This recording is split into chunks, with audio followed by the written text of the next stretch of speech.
सामने जो बताया गया है, आपका अप्रोक्ष अनुभव दिखाया गया है, उसके बाद सभी प्रश्नों का अंत जब हो जाए उससे संबंधित, तो हम कहते हैं हाँ समझ में आ गया। तो कैसे समाप्त की जा सकती है दूरी? सामने जो है वो दिख पड़ा अब मुझे, हाँ मैं निराकार हूँ। अब उसमें 2-4 शंकाएं उठ जाएंगी, फिर ये आकार किसका है, तो क्यों नहीं हो सकता उसका आकार? ऐसे 2-4 प्रश्न अगर उठ गए तो वो गुरु की सहायता से उसको समझकर शंकाओं को दूर किया जा सकता है। इतना किया जा सकता है। जब तक शंकाएं हैं वो ज्ञान थोड़ा सा दूर लगता है कि मुझे नहीं हुआ, लोगों ने बताया ऐसा, मुझे दिखा भी ऐसा, लेकिन मैं समझा नहीं ऐसा क्यों हुआ, ऐसा ही क्यों है। अर्थात प्रश्न बहुत हैं। जब प्रश्न मिट जाए तो हम कहते हैं हाँ मुझे अब पूरा समझ में आ गया, ये ज्ञान क्या कह रहा है मुझे समझ में आ गया। आम भाषा में समझ के यही अर्थ है कि फिर कुछ प्रश्न न बचा रह जाना। वो ज्ञान मार्ग में ज्ञान ऐसा ही होता है कि कुछ बचता नहीं है। फिर जो दिख गया अब उसके सामने कोई प्रश्न बचेगा नहीं। अगर मैं आपको कहूँ कि देखिए दिन है, आपको एक बार ही देखना है खिड़की के बाहर, हाँ उजाला है, सूर्य चमक रहा है, अब वहां क्या प्रश्न आएगा? जो अप्रोक्ष अनुभव नहीं है उससे संबंधित बहुत प्रश्न आते हैं। हाँ वो मैं जानता हूं, वहां तर्क का सहारा लिया जाता है, लेकिन जहां तर्क ने भी शांत कर दिया अगर बुद्धि को, जिसकी बुद्धि तेज है वो तर्क से शांत हो जाएगी, उसके बाद कोई प्रश्न नहीं आना चाहिए। उसके बाद साधक यही कहेगा कि हाँ अब समझ में आया मुझे। तो ज्ञान मार्ग में संतुष्टि होना बहुत आवश्यक है। अगर आप उत्तर से संतुष्ट नहीं है तो तुरंत ज्ञान मार्ग छोड़ देना चाहिए।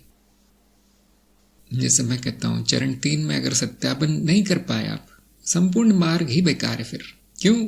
क्या मैं चाहता नहीं कि आपको ज्ञान हो? ऐसा नियम क्यों बना दिया? आप निकाल ही देते हैं ज्ञान नहीं। आप दूसरे गुरु के पास जा सकते हैं, लेकिन वहां भी नहीं होगी संतुष्टि, वही उत्तर आएगा, ठीक वही उत्तर आएगा। दिन है तो वो भी यही बताएंगे कि दिन है बेटा, देखो देखो।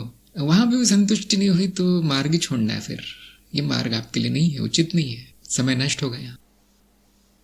जैसे प्रश्नों की बाढ़ आती जा रही है, समझ में कुछ आ नहीं रहा है, मार्ग ही छोड़ देना है। फिर भी हम प्रयास करते हैं, 2-3 महीने देख लो, आ जाओ सत्संग में, मनन कर लो, इतना ही किया जा सकता है। किसी को जबरदस्ती तो नहीं समझाया जा सकता ना। सिर पे बंदूक रख दी, समझो इसको, क्या वो होगा? जो चित्त में योग्यता है उसके अनुसार समझ में आता है लोगों को। हाँ योगाभ्यास करवाया जा सकता है, सिर पे बंदूक रख दो, करो योगाभ्यास, अब होगा लेकिन ज्ञान नहीं होता जबरदस्ती। इसलिए निर्देश दिया जाता है, सुझाव दिया जाता है। अभी आप तैयार नहीं हुए, अभी बुद्धि वहां पहुंची नहीं है जो कि उत्तर को समझ सके। फिर भी ज्ञान मार्ग का आकर्षण बहुत है, जो एक बार आता है वो जाता नहीं है फिर छोड़ के। जिनको मना कर दिया गया वो जबरदस्ती आने का प्रयास करते, नाम बदल के आ जाते हैं कार्यक्रम में लेकिन समझ में आ जाता है कि वही व्यक्ति दोबारा आया है दूसरे रूप में, पुनर्जन्म लेकर वही संस्कार वापस प्रकट हुए हैं। तो इसीलिए मैं कहता हूँ थोड़ा या तो थोड़ा प्रतीक्षा करनी चाहिए, या तो हाँ बड़ी विचित्र बात है जिनको मैं मना करता हूँ मत आना, सबसे ज्यादा संदेश उन्हीं के आते हैं। समझ में नहीं आता, क्या करूं? जो ज्ञान मार्ग के लिए बने और शांति से चल रहे हैं एकदम। हाँ जी ये बताया था आपने, बिल्कुल सही। हाँ वो भी, हाँ बिल्कुल सही है। अब मैं तो कहता हूँ ये भी है उसमें, ये भी डाल दीजिए आपके कार्यक्रम में।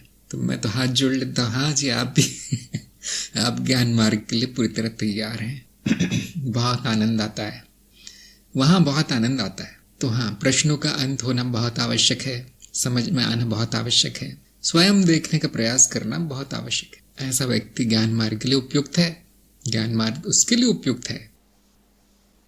और कहीं और ही रुचि है उसकी, कुछ और ही जानना चाहता है वो। मैं सिद्ध पुरुष से मिलना चाहता हूँ, मैं हिमालय में क्या हो रहा है जानना, तो अब उसको कोई रुचि नहीं है, न समझने में रुचि है, न जानने में रुचि है, न प्रवचन में रुचि है, न वेद शास्त्र में रुचि है।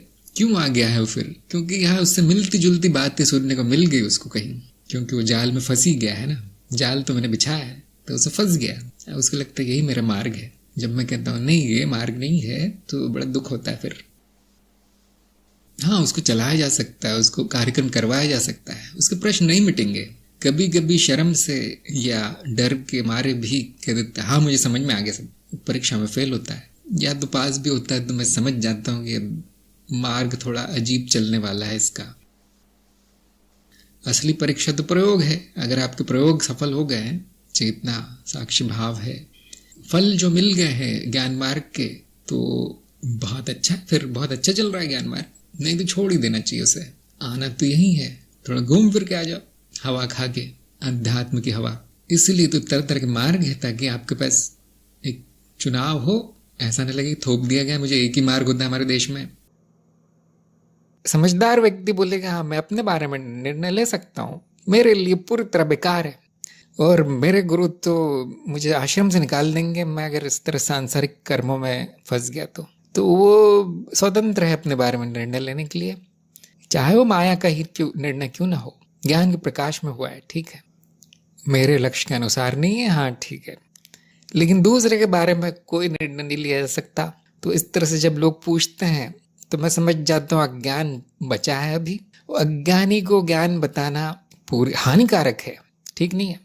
इसलिए मेरा उत्तर यही रहता है, आप स्वयं निर्धारित कीजिए, आप अपना ज्ञान अज्ञान जो भी लगाना है, तर्क वर्क बुद्धि इच्छा भावना आप खुद ही तय कीजिए।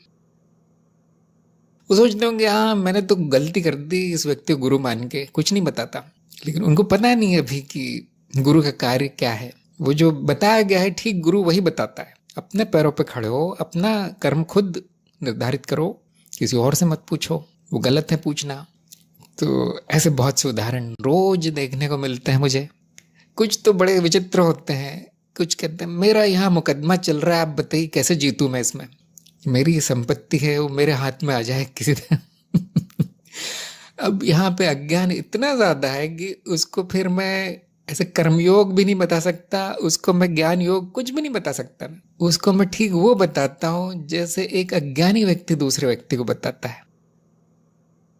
क्योंकि वहां पे ये कहना कि देखो तुम गधे हो, तुम मूर्ख हो, मैं गुरु हूं, तुम मुझसे ये सब मत पूछो, मुझे वो पूछो जो वेद उपनिषदों में लिखा है, जो वेद उपनिषदों में लिखा है, मैं गुरु हूं। अब वो कह गए तो बहुत घमंडी अभिमानी है, तो गुरु तो है ही नहीं, इसको एक छोटा सा सहायता मांगी इसने दी नहीं। तो गुरु ठीक वो करता है जो गुरु को करना चाहिए, वो उस स्तर तक आ जाता है एकदम नीचे कि हाँ मैं ये वकील को जानता हूँ, हाँ ये कानून है साहब, ये देखो यहाँ पढ़ लो, ये सब है, और उसकी थोड़ी सी सहायता कर दी जाती है। उसको भी लगता है हाँ कुछ किया, ये गुरु है। छोड़ के नहीं भागे मेरे को। लेकिन क्या उसे कोई उपयोग था? वो तो किसी और से भी पूछ सकता था, और वो किसी और से पूछता, किसी कानूनी व्यक्ति से, वकील से, जो अनुभवी है, जिसको इस सब के बारे में ज्ञान है, तो उसको ज्यादा फायदा होता। लेकिन वहां ज्ञान इतना ज्यादा है कि वो मुझसे पूछ रहा है बेचारा। आप पहले तो ये जानिए कि सही प्रश्न क्या है और किससे पूछना चाहिए। गुरु से अध्यात्म, वकील से कानून, डॉक्टर से बीमारी, बाकी आप लोग जानते हैं।